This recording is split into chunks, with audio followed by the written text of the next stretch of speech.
is the science or an art of discovering and analyzing patterns, deviations, and inconsistency, and extracting other useful information, the data of underlying or related subject matter of an audit through analysis, modeling, visualization for the purpose of planning and performing audit. तो data analytics it is not excel, even मतलब power point presentations भी आपकी data analytics का काम कर सकती हैं। उसमें आप ग्राफ्स अगर बना सकते हो भाई, जिससे कि आप इजीली इंफॉर्मेशन को समझा सकें, ये सारे काम हमारे पावर पॉइंट प्रेजेंटेशन करती है। यस और नो? आप ग्राफ यस। बना सकते हो उसमें सब। तो even the visualisation of the data, उसका मॉडलिंग करना, उसका उसका में से कुछ एनालिसिस करके इंफॉर्मेशन निकाल लेना, planning and perform audit perform करने के लिए, it is called as data analytics. Big data technologies allows the auditor to perform procedures on very large or complete sets of data rather than samples. अब आप अगर data analytics को use में लेते हैं तो इसके फीचर्स क्या होते हैं? ठीक है, तो ये इन्होंने बताया कि अगर आप डेटा एनालिटिक्स को यूज में लेंगे तो ये आपको मदद करेंगे आपकी ऑडिट में, रिस्क आइडेंटिफाई करने में, कंट्रोल टेस्ट करने में, and even as a part of substantive procedures भी आप इनको यूज में ले सकते हैं। ठीक है भाई, तो डेटा एनालिटिक्स टूल्स आपको सब चीजों में मदद कर रहे हैं, रिस्क आइडेंटिफिकेशन में कर रहे हैं, टेस्ट ऑफ कंट्रोल्स में कर रहे हैं, सब्सटेंसिव प्रोसीजर्स में। आप इनको कहीं पर भी यूज ले सकते हैं, लेकिन ultimately it is a technology हाँ, जो आपको आपकी काम की इंफॉर्मेशन लाके दे दे। अब उस इंफॉर्मेशन के बेसिस पर कंक्लूजन क्या ड्रॉ करना है और ओपिनियन क्या फ्रेम करना है, ये हमेशा ह्यूमन माइंड के ऊपर रहेगा, ये कंप्यूटर्स पे नहीं रहेगा। है ना भाई, समझ में आ रही है बात यहाँ पे? यस और नो? यस। यस आज सर। तक तो वैसे, अब जैसे हम लोग एआई भी यूज करने लगे हैं बहुत सारी जगह पे, लेकिन अल्टीमेटली एआई कुछ कह देती है तो उसको आंख बंद करके मान नहीं सकते। आप एआई को इंफॉर्मेशन दोगे, वो उस इंफॉर्मेशन को जो है वो पढ़ेगी, उससे कुछ सीखेगी, और उसको एनालाइज करके आपको अपना कंक्लूजन दे देगी। एआई वो एक स्टेप आगे आ गया है ना। तो जैसे एक्सेल इज नॉट एआई, लेकिन वो आपको काम की इंफॉर्मेशन निकाल के देता है। एआई क्या करेगा, उस काम की इंफॉर्मेशन को एनालाइज करके कंक्लूजन भी दे देगा कि हाँ देखो ये होना। हालांकि वो कंक्लूजन मानना नहीं मानना वो ऑडिटर के ऊपर है, और आज की डेट तक भी वहां हम चाह रहे हैं कि ह्यूमन माइंड ही रहे। अल्टीमेटली फाइनल डिसीजन जो भी आपको कंप्यूटर निकाल करके दे रहा है, उसके बेसिस पर क्या कंक्लूजन ड्रॉ होना चाहिए, क्या आपको अ, यहाँ पे ओपिनियन देना चाहिए, वो आप उसमें अपना माइंड अप्लाई करें। ठीक है भाई, आगे समझ में क्लियर है यहाँ पे? यस और नो? यस। ठीक है, DA can incorporate a wider range of data, है ना। डीए जो है वो डेटा एनालिटिक्स में आप लोग बहुत range of data, wider range of data, इन्होंने वर्ड यूज किया है, वाइडर रेंज ऑफ डेटा आप इनकॉर्पोरेट कर सकते हो। For example, data can be extracted analyse from social media, public sector data, industry data, economic data. तो data analytics में हम लोग ऑडिट करने के लिए सिर्फ अब इसके ऊपर डिपेंड नहीं करते कि भाई हमें क्लाइंट क्या इंफॉर्मेशन दे रहा है। हम सोशल मीडिया एग्जांपल के तौर पे उन्होंने दिया है कि भाई आप डेटा सोशल मीडिया से एक्सट्रैक्ट कर सकते हैं, पब्लिक सेक्टर का डेटा है, इंडस्ट्री का डेटा है, ये सारा इंफॉर्मेशन आप जो है वो एक्सट्रैक्ट कर सकते हैं डेटा एनालिटिक्स के। ठीक है भाई, तो आपके लिए कंपैरिजन करना बहुत आसान हो जाता है भाई। आप किसी कंपनी के ऑडिट कर रहे हो, आपको नहीं पता कि भाई इंडस्ट्री में क्या चल रहा है, पर डीए की मदद से हम इंडस्ट्री के डेटा को भी लेकर के और कंपेयर कर सकते हैं। ये कर सकते हैं अपन लोग, हाँ या ना। 10 कंपनीज का और डेटा लेकर के कंपेयर कर लो, डीए आपको मदद करेगा उसके अंदर, यहाँ पे एनालाइज करने में उसको। यस और नो? हाँ या ना? Yes sir. ये फायदे क्या है डेटा एनालिटिक्स के? क्वालिटी ऑफ ऑडिट आपकी वो बढ़ जाएगी। ठीक है, आपको डीए मदद करेगा ज्यादा अच्छे से एंटिटी को समझने में, उसके एनवायरनमेंट को समझने में। आपका प्रोफेशनल स्कैप्टिज्म और आपके जजमेंट्स ज्यादा बेटर होंगे। ठीक है, क्योंकि जब आपके पास बेटर अंडरस्टैंडिंग होगी, बेटर समझ होगी, बेटर इंफॉर्मेशन आपके पास है, तो आपके जजमेंट ज्यादा होंगे। In addition, DA allows the audit to manipulate 100% of the data in a population, quickly reducing sampling। तो मैनिपुलेट करने का मतलब आप 100% डेटा, मतलब सब पूरा डेटा आप अलग अलग तरीके से टेस्ट करके देख सकते हो। देख सकते हैं ना आप मेरे को, अगर आज एक्सेल अच्छे से अगर यूज करने आता है तो मैं एक बहुत बड़े डेटाबेस को अपने हिसाब से मैनिपुलेट करके अपने हिसाब से अलग अलग उसके ऊपर टेस्ट कर सकता हूँ नहीं कर सकता, हाँ या ना? ये सोनू, yes, आपको कंडीशंस का अगर यूज करना आता है, एक्सेल जो है वो बहुत ज्यादा फॉर्मूला बेस्ड है ना? देखो एक्सेल वैसे इकलौता ऐसा सॉफ्टवेयर है नहीं, और भी दूसरी चीजें होती है, मुझे नहीं पता आपने डीबीएमएस के बारे में सुना, डेटाबेस मैनेजमेंट सिस्टम्स क्या होता yes, sir. है? डीबीएमएस तुमने सुना है भी सिमरन, डीबीएमएस? Yes, sir. ठीक है, अगर आपने आईपी या सीएस आपके पास 11th 12th में, तो ये चीज हमने पढ़ी हुई। So we have MS access, we have Oracle, we have SQL. तो अलग अलग हमारे पास टेक्नोलॉजीज हैं जिनसे आप यहाँ पर एक बड़े डेटा के साथ बहुत सारी बड़े बड़े डेटा को आप उससे उनकी उन टेक्नोलॉजीज की मदद से एनालाइज कर सकते हो इजीली। ठीक है, और क्या फायदे हैं? इनकी मदद से आप अपने डेटा को ग्राफिकल विजुअलाइजेशन दे सकते हो, जिससे कि यूजर फ्रेंडली रिपोर्ट्स बनेंगी। आप ज्यादा क्विकली ऑडिट प्रोसीजर्स अप्लाई कर सकते हैं, हायर स्टैंडर्ड पे कर सकते हैं। ठीक है, इससे आपको एनालाइज करने में टाइम ज्यादा मिलेगा। देखो क्या होता है कि क्लैरिकल पार्ट आपका फिर कम हो गया जब आप इन टेक्नोलॉजीज का यूज लेने लग गए, है ना? वो आप फटाफट कर लोगे, क्योंकि अब तो सीधा टेक्नोलॉजी अप्लाई करो, बड़ा डेटा है, इस तरह की टेक्नोलॉजी आपने यूज ली डेटा एनालिटिक्स की, और फटाफट से अपना काम का रिजल्ट निकाल लिया। अब वो रिजल्ट को एनालाइज करने के लिए आपके पास टाइम ज्यादा बचेगा, है ना भाई? हाँ या ना? यस और नो? Yes, ये तो एक अभी बीच में ऐसे, ये मैं ऐसे ही बात बता रहा हूँ, अभी बीच में मैं देख रहा था कि एक ऐसे पर्सन है, मतलब इंस्टाग्राम पे रील्स जैसे हैं, तो मैं भी कभी टाइम फ्री होता है तो मैं ऐसा स्क्रॉल करने लग जाता हूँ। तो उसमें एक लड़की आई और उसने बोला कि मुझे लगा था एआई हमारे क्या काम करेगा।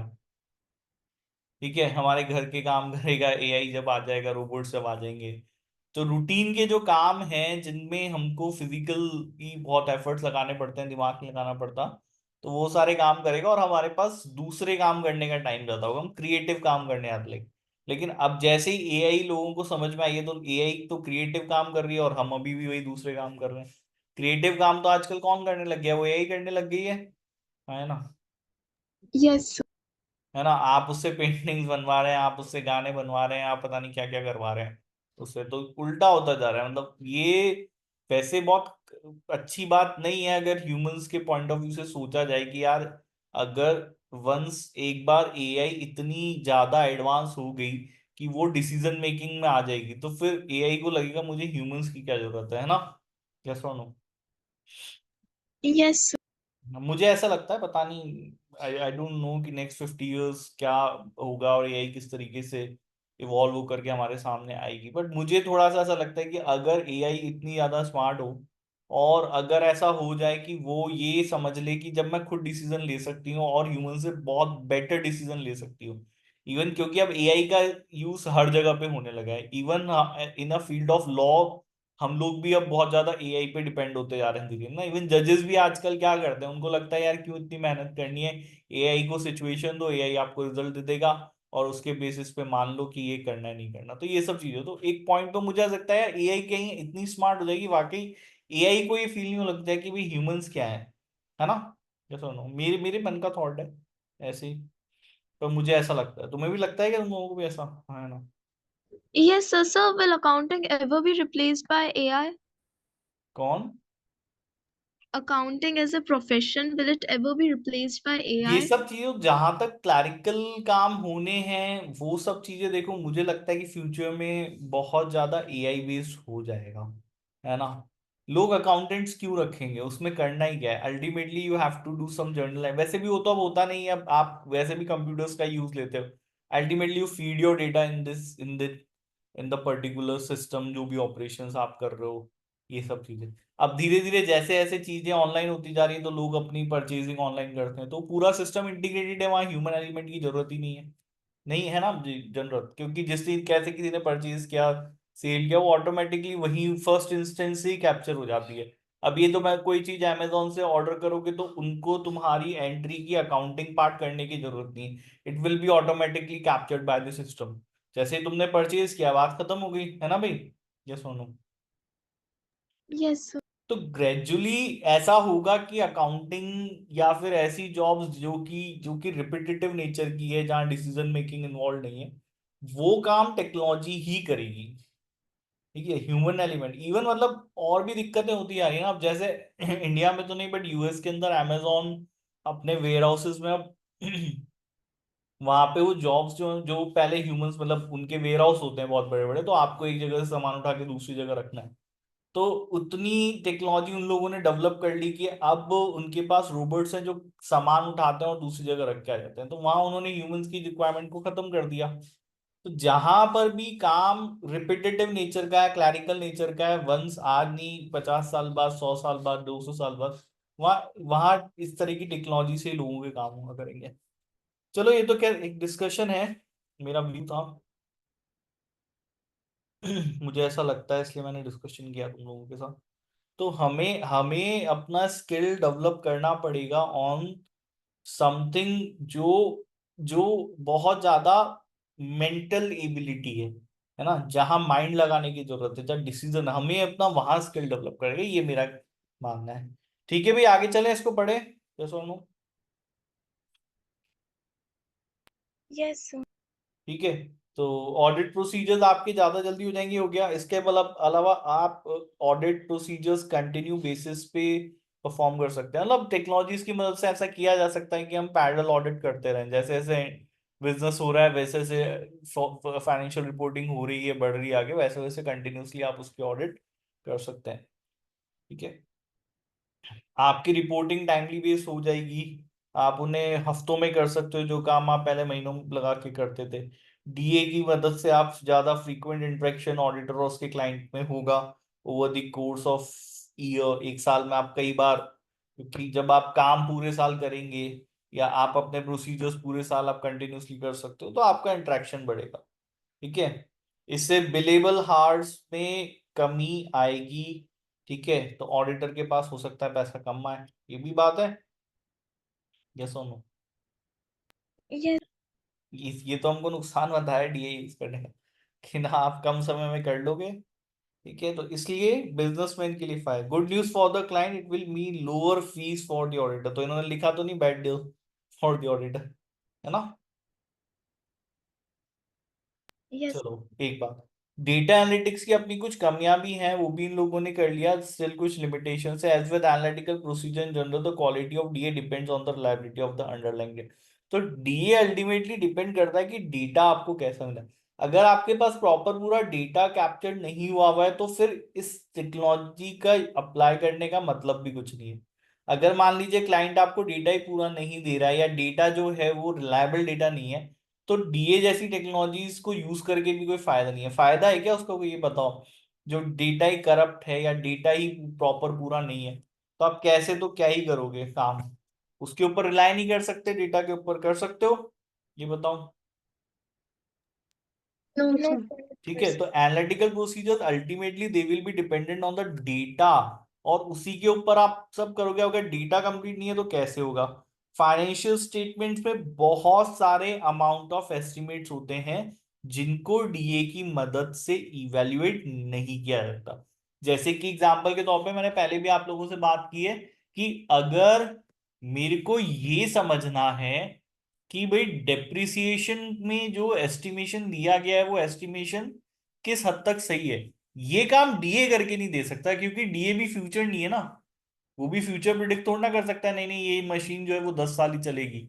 या फिर प्रोविजन फॉर बेड डेप्स आप बनाते हो, तो डीए ये बिल्कुल ऐसा थोड़ा है कि करेक्टली प्रिडिक्ट कर लेगा कि नहीं नहीं भाई इतना ही जो है लोग पैसा खाएंगे, इससे ज्यादा नहीं खाएंगे, या इससे ज्यादा इससे कम होगा। वो चीज तो नहीं हो सकती जो चीज फ्यूचर डिपेंडेंसी, फ्यूचर उसके ऊपर डिपेंड करती है ना। जो सुनो, यस। तो क्योंकि फाइनेंशियल स्टेटमेंट में सिग्निफिकेंट अमाउंट ऑफ एस्टिमेट्स होते हैं, तो ऐसा नहीं है कि आप पूरी तरीके से ऑडिट जो है वो डीए की मदद से कंक्लूड कर लो या उसको रिप्लेस कर दो। जहां मैनुअल एफर्ट डालने पड़ेंगे, जहां आपको आपका दिमाग लगाना पड़ेगा, वहां लगाना ही पड़ेगा, ऐसा है। ठीक है, तो डीए ऑडिटर्स को रिप्लेस नहीं कर सकते, क्योंकि डीए प्रोफेशनल स्कैप्टिज्म और प्रोफेशनल जजमेंट नहीं लेना चाहती है ना। तो डीए आपको रिप्लेस नहीं कर सकती, क्योंकि अल्टीमेटली आपका प्रोफेशनल स्कैप्टिज्म और प्रोफेशनल जजमेंट वो आपके रहे। डीए को कैसे डाउट होगा कि यहाँ फ्रॉड हो सकता है? डीए को डाउट कर सकती है क्या कि फ्रॉड हो सकता है? देखो यहाँ पे माइट बी ये फिगर्स इस तरीके से हैं, मैनिपुलेटिव हैं, जैसा हो कर सकते हो ये चीज? No sir. वो नहीं कर सकते। और डीए अल्टीमेटली इनका मानना आज तक ये है कि भाई डीए जो है वो देखो ऑडिटर्स को रिप्लेस नहीं कर सकती। मुझे नहीं पता एआई के बारे में इनका क्या कहना है, किस तरीके से है। ठीक है, बिकॉज ऑफ दीज लिमिटेशंस इसलिए हम लोगों को ऑडिटर की जरूरत तो हमेशा रहेगी। ठीक है, आगे समझ में क्लियर है यहाँ पे? यस और नो? यस। ठीक है, ये कुछ एग्जाम्पल इन लोगों ने दिए हैं। और डीए का मदद आप यहाँ पे रिस्क असेसमेंट में ले सकते हैं, जैसे कि आप जो जर्नल पोस्ट हुई हैं तो उनको आप एनालिसिस कर लीजिए डीए की मदद से। Number of people processing journals and the time of their posted. This can be helped with the auditor assessment of risk due to fraud. If ठीक है, तो number of manual versus automatic journal increases, the number of people processing journal increases, journal are posted outside the normal working hours. ठीक है, तो DA की मदद से इस तरीके से आप एनालिसिस कर सकते हो। ठीक है, ये इन्होंने कुछ एग्जांपल दिया, एग्जांपल ये दूसरी आप लोग भी रीड कर लेना, ज्यादा कुछ है नहीं। आ गया भाई समझ में? यस और नो? यस। एक जो लास्ट टॉपिक इन्होंने डिस्कस किया कि भाई डेटा एनालिटिक्स का, क्योंकि अब आने वाले समय में the DA will be on a growing use, और मुझे नहीं पता कि आने वाले 10 इयर्स में किस तरीके से और चीजें बढ़ेगी, तो इसके लिए आपके प्रोफेशन का मतलब क्या है? ठीक है, तो प्रोफेशन में इसके क्या मायने हैं, हमारे प्रोफेशन में क्या बदलाव आएंगे? होगा ये कि भाई लार्जर जो बड़ी अकाउंटिंग फर्म्स हैं वो अपनी खुद के डेटा एनालिटिक्स प्लेटफॉर्म्स डेवलप करेगी। ठीक है, होगा ये तो भाई, क्योंकि देखो अब क्या होगा, ऑडिट करने के लिए आपको स्पेसिफिक टूल्स चाहिए। Microsoft Excel is not a specific tool ना, वो तो एक जनरल टूल है, लोग अपने अपने हिसाब से उसको काम में ले सकते हैं। It is not meant for the audit, it is meant for multi multipurpose है ना, वो मल्टी चीज पर्पस के लिए है। यस और नो? यस। तो जो बड़ी अकाउंटिंग फर्म्स हैं वो अपने खुद के ऑडिट करने के लिए या अकाउंटिंग करने के लिए वो लोग अपने इस तरीके के डेटा एनालिटिक्स प्लेटफॉर्म डेवलप करेंगी। जो क्योंकि इसमें ये हर किसी के बस की बात नहीं होगी ना, छोटी अकाउंटिंग फर्म्स नहीं करा पाएंगी। क्यों नहीं करा पाएंगी? क्योंकि लार्जर इन्वेस्टमेंट इनके अंदर इन्वॉल्व होगा। ठीक है भाई, आया समझ में? यस और नो? यस। छोटी जो फर्म्स हैं फिर वो unlikely to have resources available develop their own software, the cost is likely to be prohibitive however. क्योंकि अब देखो अगर मैंने खुद की छोटी सी अकाउंटिंग ऑडिट फर्म डाली है तो मैं टीसीएस जैसी कंपनी को एंगेज करके ये थोड़ा ना बोलूंगा कि भाई टीसीएस, आप सोचो कि इतनी बड़ी बड़ी जो अकाउंटिंग फर्म्स हैं ये करती क्या होंगी, अकाउंटिंग फर्म्स मतलब ये कैसे काम करती होंगी, और जब इनकी जरूरत आईटी के मैटर में पड़ती होगी तो इतनी सारी हमारी बड़ी बड़ी आईटी कंपनीज है, टीसीएस है, कॉग्निजेंट है, इन्फोसिस है, ये हमारी इतनी बड़ी बड़ी कंपनीज हैं। ठीक है, विप्रो, ये किसके लिए काम कर रही है? अल्टीमेटली बी टू बी ही हो रहा है ना। अकाउंटिंग फर्म्स इनके लिए काम करती हैं, वैसी तरीके से जब अकाउंटिंग फर्म्स ऑडिटिंग फर्म्स को जरूरत होती है तो ये उनके लिए काम करते हैं, उनके लिए प्रोडक्ट डेवलप करते हैं, है ना भाई? जैसा तो इन कंपनी से काम कराना आपके और मेरे जैसे छोटी फर्म्स के बस की बात नहीं है। ठीक है, however external computer software companies have developed that work with popular accounting firms such as Sage, Xero, Intuit. ये इन्होंने कुछ सर्टेन एग्जांपल दिया, आप गूगल में पढ़ सकते होंगे। अब जैसे जैसे टैली के बारे में आप लोगों ने सुना होगा ना, है ना? यस। सुना है सिमरन आपने भी, है ना? So Tally, yes sir. Tally is basic an accounting software. तो आप छोटे अगर बिजनेस हो तो इस तरीके के टूल्स आप यूज में लेते हैं अकाउंटिंग लिए। ऐसे ही ऑडिट करने के लिए भी कुछ पॉपुलर सॉफ्टवेयर्स हैं। तो अगर आप उतनी बम ऑडिट फर्म नहीं है कि भी आप अपने हिसाब से tailor made customized data analytics tools या ऑडिट करने के लिए सॉफ्टवेयर डेवलप करा सकते हैं, so you can go with these software जैसे सेज है, जीरो है, इंट्यूड है। ये स्मॉलर अकाउंटिंग फर्म्स जो होती हैं, ऑडिट फर्म्स जो होती हैं, वो इनको यूज में लेती हैं। ठीक है भाई, समझ में आया? यस और नो? यस। ठीक है, इवन मीडियम साइज फर्म्स जो हैं वो भी इन्हीं प्रोडक्ट्स को यूज देगी, क्योंकि हो सकता है कि भाई वो इन्वेस्टमेंट बहुत ज्यादा हो। ये उन्होंने बताया। Currently, ISA take a system-based approach to the audit, which see to obtain audit evidence by placing reliance on internal control rather than carrying out extensive substantive test of detail. Currently इन्होंने ऐसा बोला है कि अभी हमारे जो ISA हैं वो एक सिस्टम बेस्ड अप्रोच को लेकर के आते हैं, जिसके अंदर हम लोग ज्यादा कोशिश करते हैं कि भाई एविडेंस इस बात के ऊपर लें कि इंटरनल कंट्रोल्स जो है वो कितने रिलायबल हैं। ठीक है। और हम लोग extensive substantive test of detail नहीं करते हैं। ये अभी तक का है, क्योंकि देखो ग्रेजुअली अभी धीरे धीरे टेक्नोलॉजी आई है। पहले इतनी टेक्नोलॉजी नहीं थी। अब सोचो किसी को हाथ से सारी ऑडिट करनी हो, एक एक ट्रांजेक्शन करना हो, तो ये पॉसिबल नहीं है ना। पॉसिबल है क्या इस तरीके? No. नहीं है ना, पॉसिबल नहीं है कि भाई आप एक एक ट्रांजेक्शन हाथ से चेक कर सकते हो मैनुअली। कर सकते हो नहीं कर सकते? जल्दी बताओ भाई। No, sir. नहीं कर सकते। तो ऑडिट के जो स्टैंडर्ड्स बनाए गए हैं वो इस बात को ही ध्यान में रख के बनाए गए कि ये चीजें पॉसिबल होगी नहीं। तो आपको ज्यादा आपका जो फोकस होगा वो इस बात पे होगा कि भाई हम जो है वो इंटरनल कंट्रोल्स को अच्छे से टेस्ट करें।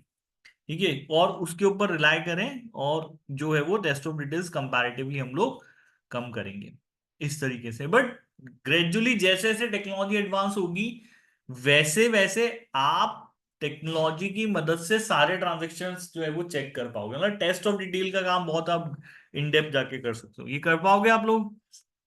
आया ना? Yes. ठीक है।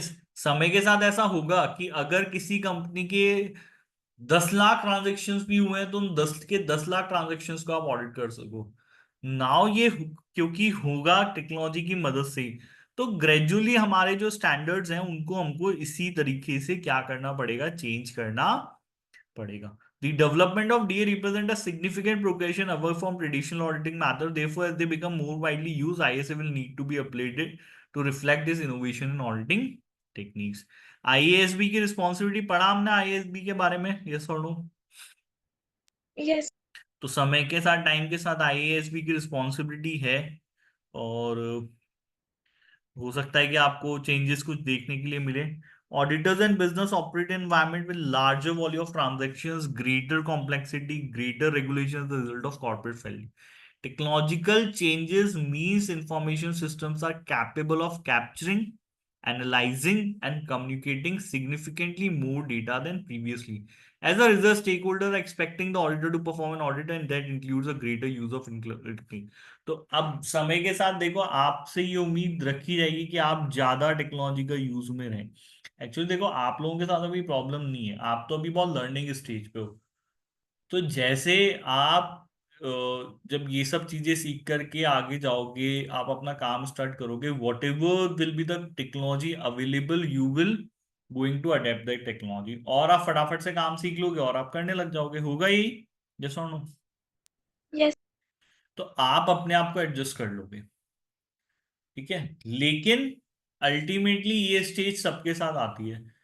एज अ ह्यूमन हमारे साथ एक दिक्कत है कि एक कंफर्ट जोन है, और आप एक जगह पे पहुंचने के बाद आप उस कंफर्ट जोन में आ जाते हो। फिर अब उस कंफर्ट जोन को छोड़ करके निकलना और फिर कुछ नया सीखना वो डिफिकल्ट है। भाई आज से जो 50 इयर्स या 55 इयर्स के लोग जो हैं, जो ऑडिटिंग प्रोफेशन में जुड़े होंगे, तो वो लोग एक कंफर्ट जोन में आ चुके हैं अब, क्योंकि उन्हें लगता है कि उन्होंने बहुत कुछ कर लिया, बहुत कुछ सीख लिया। तो अब जो नई टेक्नोलॉजीज आ रही है माइट भी वो उतना उसको सीखने में इंटरेस्टेड नहीं होंगे। दे विल रेदर प्रेफर कि नहीं, मैं जो ट्रेडिशनल मैथड जिस तरीके से मैंने काम किया मैं उसी तरीके से करता हूँ। है ना भाई? होगा ये, यस और नो? Yes. तो आपके लिए वो दिक्कत नहीं है, आपको लगेगा अरे भाई ये तो अभी भी पुराने तरीके से ही काम करते हैं, ऐसा है ये वो। क्योंकि अभी आप नए हो और वो उस कंफर्ट जोन में आ गए। लेकिन जब आप 10 साल या 15 साल या 20 साल अपने प्रोफेशन को दे चुके होगे, और आप किसी चीज के अंदर काफी एक्सपर्ट हो, और अगर उस टाइम पे technology 20 years after from today कोई चेंज होगी, तब आपको डिफिकल्टी होगी। Then you will be on, वो हमारी जगह पे आप आ जाओगे। जब आपको आज हम ऐसा लगेगा ना यार ये तो कितने पुराने लोग हैं, ये ऐसे नहीं करते, तब आप उस जगह पे आ जाओगे। आपके नए वालों को लगेगा आप पुराने लोग हो चुके हो, क्योंकि फिर कोई बेटर टेक्नोलॉजी जिसे आपको सीखना पड़ेगा। है ना? ये चीज होगी। Yes. ये चीज, ठीक है। तो अब इन्होंने बोला कि भाई क्योंकि अब, लेकिन फिर भी जो भी बात है, स्टेक होल्डर्स जो है वो अगर उम्मीद करते हैं आपसे कि आप जो है वो यूज ऑफ टेक्नोलॉजी लेकर के आए, तो वो हमको धीरे धीरे लाना पड़ेगा। आया समझ में? यस। कुछ चैलेंजेस जो डेटा एनालिटिक्स के साथ आने वाले हैं: data acquisition and retention. The entity data will need to be transfer to the auditor. अब क्या होगा कि जब ये कंसर्न आएगा डेटा कॉन्फिडेंशियलिटी का, है ना, क्योंकि आप जब आपको आप जब कोई आपका क्लाइंट जब डेटा ट्रांसफर करेगा तो किस तरीके से आप उसका डेटा ब्रीच होने से रखेंगे, ये कंसर्न उसकी छोड़ो। आजकल हमारे साथ भी धीरे धीरे अब ये प्रॉब्लम बढ़ रही है। इनिशियली हमें लगा नहीं था कि हैकिंग कोई बहुत बड़ी चीज हो सकती है, क्योंकि लोग इतना कंप्यूटर यूज नहीं कर रहे थे, लोग अपना डेटा फोन पे इतना ज्यादा नहीं रखते थे। बट ग्रेजुअली जैसे जैसे हम ये चीजें हमारे रूटीन में यूज होने लगी और हम बहुत डिपेंडेंट हुए, आज की डेट पे आपका सभी तरीके का डेटा जो है वो सब ऑनलाइन किसी ना किसी के पास अवेलेबल है। आपके बैंकिंग की डिटेल्स, आपके क्रेडिट कार्ड की डिटेल्स, आपकी पर्सनल डिटेल्स, आपकी ईमेल आईडी, आपके घर का पता, सारी चीजें कहीं ना कहीं इलेक्ट्रॉनिक फॉर्म में अवेलेबल है ना? यस और नो? यस। तो डेटा सिक्योरिटी एक बड़ा कंसर्न अब हमारे लिए उभर के आया है। तो ऐसे ही आने वाले समय में भी यही होगा कि भाई ये एक बड़ा कंसर्न होगा, इसके ऊपर हमको सोचना पड़ेगा हम लोग कैसे करेंगे, क्योंकि क्लाइंट आपको जब ये सारे डेटा देगा तो उसके लिए ये चीज कंसर्न होगी। होगी कंसर्न, यहाँ ना? यस। प्लस स्टोरेज प्रॉब्लम आएगी, आप इतना डेटा कैसे आप स्टोर करोगे, क्या करोगे, वो सब बातें। Conceptual challenge. Auditor will be asking questions they have never asked in the past, and the client may be hesitant to provide all of the information requested. नए तरह के क्वेश्चंस आपको पूछने पड़ेंगे, क्योंकि जब टेक्नोलॉजी आप वो क्लाइंट यूज कर रहा है, चीजें अलग तरीके से चेंज हुई हैं, तो आप उनसे नई चीजें मांगेंगे और हो सकता है कि वो नई चीजें आपको देने में थोड़ा सा हेजिस्टेट करें। ठीक है भाई, समझ में आया? यस और नो? यस। कॉमन बातें, लीगल रेगुलेटरी चेंजेस जाएंगे, हमको कंपाइल, हमको समय के साथ कानून को बदलना पड़ेगा, लीगल एंड रेगुलेटरी रिक्वायरमेंट्स को चेंज करना पड़ेगा। ठीक है। नेक्स्ट, रिसोर्स अवेलेबिलिटी क्या होगी हमारे पास? डेटा साइंटिस्ट जो है वो सेंट्रलाइज डिपार्टमेंट का पार्ट प्ले करेंगे, ये उन्होंने, क्योंकि देखो सिर्फ ऑडिट, आपको आपने स्टैंडर्ड्स पढ़े उन सब चीजों से कुछ नहीं होगा unless you are not very well equipped with the technology. यहां पर आपको जॉब नहीं मिलने वाली, ये चीज आप लोग सोच लेना। ठीक है, सिर्फ इंस्टाग्राम चलाने से या यूट्यूब चलाने से, ठीक है, या फेसबुक चलाने से आप टेक्नोलॉजी क्यूब नहीं हो जाते हो, है ना? यूएसए में लोग बाग हमसे ज्यादा टेक्नोलॉजी का यूज करते होंगे, यस और no? Yes. But still they are, मैं उनके लिए एक टर्म यूज करना चाहता हूँ कि वो टेक्नोलॉजी ब्लाइंड है, उनको समझ में नहीं आता। ठीक है, उनकी सोशल मीडिया पे प्रेजेंस का मतलब ये नहीं होगा कि वो टेक्नोलॉजी को समझते हैं। अगर आप उनको एक सिंपल सा ये बोल दोगे ना, भाई आपके कंप्यूटर में बग आ गया है, छोटा सा ठीक कर लो, वो उसको ठीक भी नहीं कर सकते, उसके लिए भी वो डिपेंडेंट है। इंडियंस उनको इतना हद बेवकूफ बनाते हैं। सबसे ज्यादा इंडिया में हमारे साथ ये दिक्कत हुई कि इंडिया में पॉपुलेशन बढ़ने के साथ और डिजिटल चीजों का क्राइम डिजिटल क्राइम बहुत ज्यादा बढ़ रहा है इंडिया में अभी, है ना? बहुत तेजी यस। से बढ़ रहा है डिजिटल क्राइम। लोग अब, मतलब घर पे आपके कोई चोरी करने नहीं आएगा, वो आपके फोन से ही चोरी कर लेगा, और ऐसा हो रहा है ना? मैं तो, मुझे नहीं लगता कि, मुझे नहीं पता आप लोग इतना इन चीजों से, क्योंकि मैं एक एडवोकेट हूँ, इन इन हर वीक हमारे पास कोई ना कोई इस चीज के लिए आता है कि भाई ये प्रॉब्लम हो गई है, कि हम मेरे अकाउंट से ये पैसे कट गए, किसी ने मुझे फोन किया, किसी ने मुझे मैसेज किया, मैंने गलत लिंक पे क्लिक कर दिया। मैं, हमारे पास ऑफिस में हर वीक कोई ना कोई इस तरीके का बेचारा जिसके अकाउंट से कुछ ना कुछ पैसे स्कैमर्स के हाथों में गए, वो आता है। ये चीज धीरे धीरे बढ़ रही होगी, मुझे नहीं लगता, शायद पता नहीं, आपने भी सुनी होंगी, ये सुनते हो नहीं सुनते ये सब चीज? Yes sir. आपके आसपास वालों के साथ भी हो रहा है ये? यहाँ पे यस। हो रहा है, नहीं हो रहा कि नहीं हो रहा? नहीं हो रहा? आसपास में किसी के साथ नहीं हुआ ऐसा? हो रहा है सर। हो रहा है। किसी फैमिली में हुआ किसी के साथ ऐसा? नहीं हुआ किसी के साथ, फैमिली में नहीं हुआ ये अभी तक? No sir. अच्छी बात है, वैसे नहीं होना भी नहीं चाहिए ये चीज, बट आपको बहुत ध्यान रखना पड़ेगा। क्योंकि अभी तक, क्योंकि इंडिया, यूएस की बात कर रहा हूँ, इंडिया में, इंडिया में हमारे पास जो सरकारें हैं वो जिस तरीके से काम करती हैं वो बहुत ज्यादा रिएक्टिव उनके मेजर्स होते हैं। एक होता है प्रोएक्टिव, होता है रिएक्टिव, फर्क समझते हो? प्रोएक्टिव और रिएक्टिव में नहीं समझते? Yes sir. तो इंडिया में इट इज नॉट कि हम ये सोच रहे होंगे कि यार ये हो जाएगा तो इसके बारे में हम पहले काम करेंगे। अनलेस एंड अनटिल वो चीजें बहुत एक्सट्रीम लेवल नहीं रहती हैं यहाँ पर, लोग बदलाव लेकर के नहीं आएंगे। वो लॉज नहीं बनेंगे, वो कानून नहीं बनेगा, उसके लिए उतनी तेजी से काम नहीं होगा। अब हमारे पास साइबर लॉज हैं, साइबर पुलिस स्टेशन भी हैं, but they are not well equipped with the technology कि भाई वो इस स्तर के काम को रोक लें। अब होता क्या है कि ये मैं ऐसे तुमको बता रहा हूँ क्योंकि तुम्हें पता होना चाहिए कि भाई इंडिया में अब आने वाले टाइम में सबसे बड़ा क्राइम क्या है। और आने वाले टाइम में नहीं, बल्कि ये हो चुका है। ठीक है, लोग आपके घर पे नहीं आ रहे हैं चोरी करने के लिए, वो किसी कॉल सेंटर में बैठ करके ये सारे काम कर रहे हैं। और हमें बहुत ज्यादा अपने आप को सिक्योर करना पड़ेगा, किस तरीके से आप फोन यूज लेते हैं, कैसे आप अपने कंप्यूटर यूज लेते हैं, क्या इंफॉर्मेशन है उसके पास।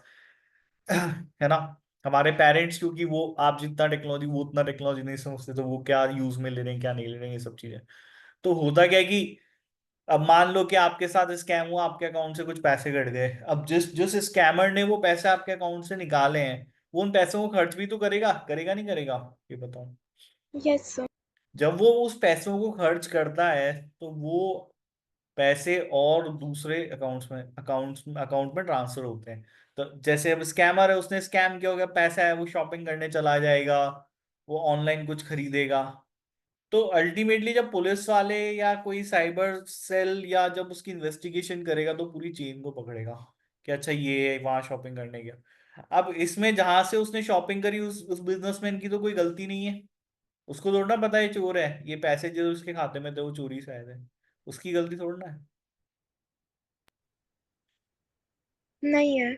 नहीं है ना? अब उसने अगर आपके अकाउंट से स्कैम करके पैसे निकाले और अमेजोन से खरीद लिए, तो अमेजोन वालों की गलती थोड़ी ना है। लेकिन नाउ अब दिक्कत क्या हो गई है कि जब वो पूरी चेन पकड़ में आती है, तो वो बेचारे बिजनेसमैन, उन लोगों के अकाउंट्स जो है वो साइबर पुलिस सीज कर देती है।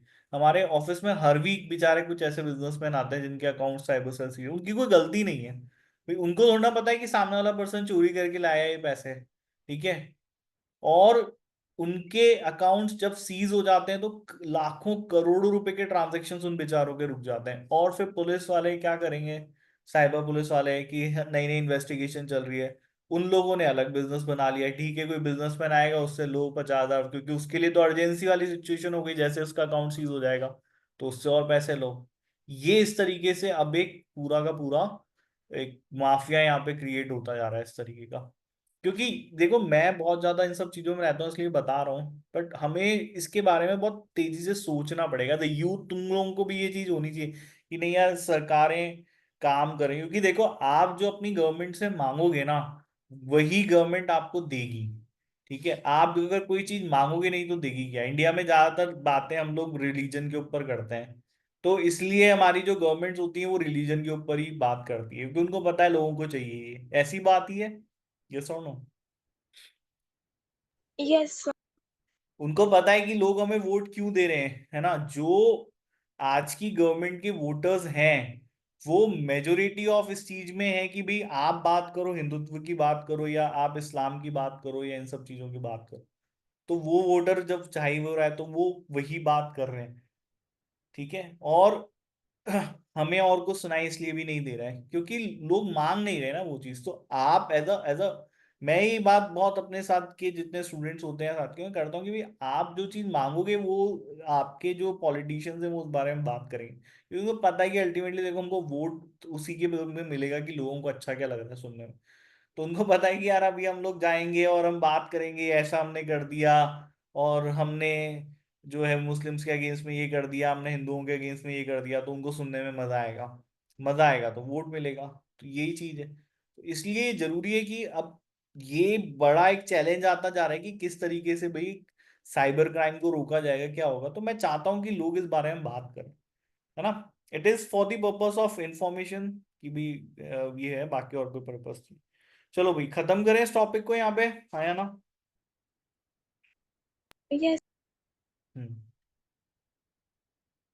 ठीक है, तो ये इन्होंने एक बात बोला कि भी क्या चैलेंजेस आपको आने वाले हैं, लीगल चैलेंजेस होंगे, कैसे रेगुलेटर्स करेंगे investment in retraining and skilling auditors. तो समय के साथ हमको ऑडिटर्स को वापस से रीट्रेन करना पड़ेगा, रीस्किल करना पड़ेगा। ठीक है। रिस्क असेसमेंट आपका इम्प्रूव होगा, क्वालिटी मतलब छोटी छोटी बातें, मैं डिटेल में नहीं जा रहा। क्वालिटी कंट्रोल आपकी इम्प्रूव होगी, ग्रुप ऑडिट्स करना ज्यादा आसान हो जाएगा। ग्रुप ऑडिट्स बेसिकली हम लोग बोलते हैं उनको जब कंपनी सेगमेंट में बटी होती है। टाटा इज अ कॉन्ग्लोमरेट ना, वो बहुत बड़ी कंपनी है, उसमें बहुत सारी छोटी छोटी कंपनी है, उसको हम लोग ग्रुप ऑडिट कहते हैं। ठीक है भाई। Yes, sir. एस्टिमेट्स हो गए, due to large volume that feed into the models used to develop accounting estimate, DA में भी वेरी। तो इवन आपके एस्टिमेशन ऑफ एयर वैल्यूएशन को लेकर के भी डेटा एनालिटिक्स आने वाले समय में आपके काम आएगा। आप देख सकेंगे कि एस्टिमेशन कितने सही है कितने गलत है। ठीक है। स्मॉल ऑडिट फर्म्स के लिए क्या है, तो स्मॉल ऑफ में नॉट बी, तो ऐसा नहीं हो पाएगा। Audit of public sector entities में improve challenging as home grown systems are more prevalent and data capture में भी। पब्लिक सेक्टर एंटिटीज के लिए बात बोली, क्योंकि पब्लिक सेक्टर एंटिटी वो होती है जनरली जो गवर्नमेंट संस्थाएं होती हैं, है ना। जो गवर्नमेंट ओन्ड बॉडीज है उनको पब्लिक सेक्टर एंटिटीज कहते हैं, है ना भाई। ये सुनो, Yes. तो जब इनकी ऑडिट होगी तो ये अपना डेटा इतनी आसान, क्योंकि आप अगर टेक्नोलॉजी चाइना से मांग के ला रहे हो, आप आपके लिए टेक्नोलॉजी अगर यूएस ने डेवलप करी है, रशिया ने डेवलप करी है, जिसने भी, तो इंडिया में जो पब्लिक सेक्टर एंटिटीज है वहां वो आपको अलाउ नहीं करेंगे कि इन टेक्नोलॉजीज का यूज लो, क्योंकि उन टेक्नोलॉजीज से जो डेटा आप उनका कैप्चर करोगे, उनको नहीं पता वो डेटा किस तरीके से क्या काम लिया जाएगा, है ना भाई। ये सोनू, Yes. तो हमें जो पब्लिक सेक्टर एंटिटीज हैं उनके लिए इवन ही ज्यादा चैलेंजिंग होगा, क्योंकि हमें होम ग्रोन मतलब अपनी देश की खुद की बनी हुई टेक्नोलॉजीज को लेकर के आना पड़ेगा। आया समझ में, क्लियर यहाँ पे, यस और नो। Yes. रीस्किल करना पड़ेगा, ये हो गई बात, एथिक्स की बात आ गई। ठीक है। Large volume of client data क्योंकि होगा, हम लोगों को code of ethics accordingly develop करने पड़ेंगे। दूसरे ये कुछ अकाउंट ऑडिटिंग स्टैंडर्ड्स है जिनके अंदर आपको चेंजेस लाने पड़ेंगे। ठीक है भाई, समझ में आ गया, यस और नो। Yes. बाकी इसमें कुछ है नहीं यहाँ पे, है ना, चैप्टर में दो चार बातें, but it is not part of your as such, कोई सिलेबस का बहुत कोई डिटेल पार्ट ही है नहीं। ठीक है, तो ये हम लोगों का चैप्टर कंप्लीट है वैसे। कुछ सर्टेन क्वेश्चंस हम लोग कल कर लेंगे। इज इट पॉसिबल कि हम लोग कल 8 बजे क्लास रख सकते हैं।